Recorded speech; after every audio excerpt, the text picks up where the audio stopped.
Okey, seterusnya kita akan belajar factor theorem.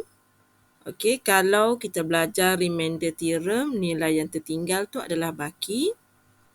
Okey, kalau kita buat factor theorem, so nilai yang baki yang akan ditinggalkan adalah kosong. Sebagai contoh, kita kata 5 adalah faktor kepada 10. Okay, 5 adalah faktor kepada 10.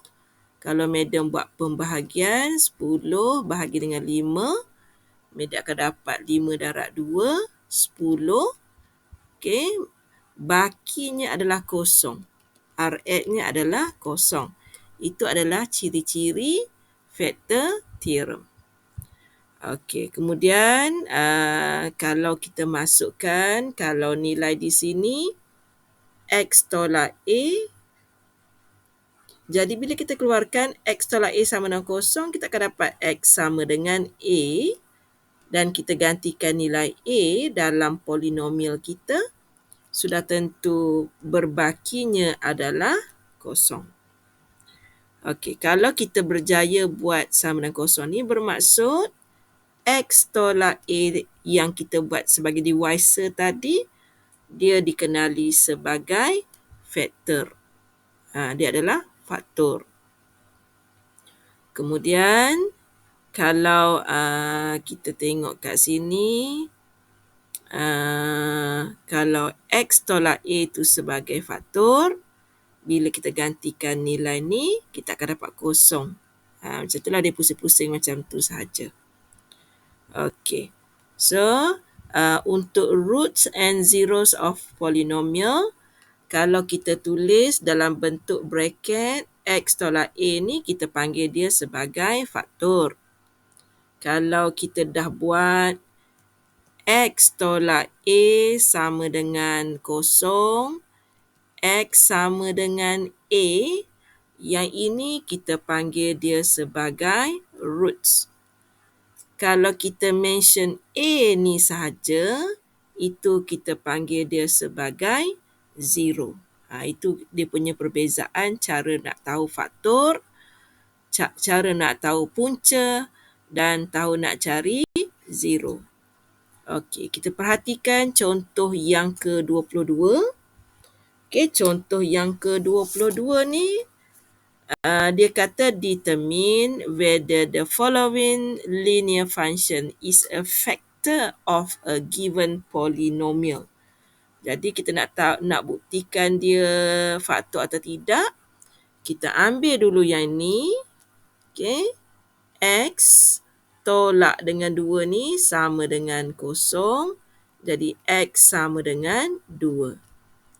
Sekarang Med akan gantikan nilai X ni dengan 2. So awak akan dapat sama dengan 2 kuasa 3 tambah dengan 4 2 kuasa 2 tolak 2 darab 2 tolak 20. So kita nak tengok jawapannya apa. Okey, so katakan Medan nak buat X kuasa 3 tambah dengan 4X kuasa 2 tolak dengan 2X tolak dengan 20, calculate. So sekarang Mama Z masuk nombor 2 sama dengan 2 kali 1, 2. So dapat jawapannya adalah kosong. Kalau kita dapat kosong, maka terbuktilah bahawa X tolak 2 ni is a factor of polynomial. Macam tu kita jawab. Itu untuk kita jawab soalan example 22. Kita nak tentukan determine whether the following is a factor or not. So jawapannya adalah factor. Kalau orang tanya kenapa, kerana bila kita ganti nilai tadi, kita dapat sama dengan kosong. Okey, Mama Z pergi kepada contoh 23. Determine whether the following linear function is a factor of a given, dia tanya factor of a given polynomial. So kat sini Mama Z dah mula lompat jalan kerja. X sama dengan negatif 3. Kita ganti P negatif 3 sama dengan 2 negatif 3 kuasa 3 tolak negatif 3 kuasa 2 tambah 2 darab negatif 3 tolak dengan 3.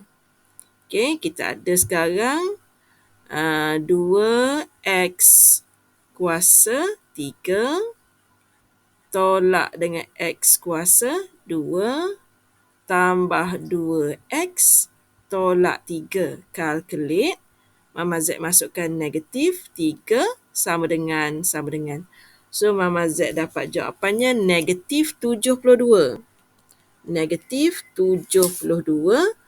Jadi, kesimpulannya, oleh sebab itu, x plus 3 is not a factor of Px. Macam tu. Kita buat contoh tadi dapat kosong. Kita buat contoh yang kedua, kita tak dapat kosong. Jadi satu tu adalah faktor dan contoh yang ke-23 ni bukan faktor. Okay, so nanti kita akan sambung video seterusnya.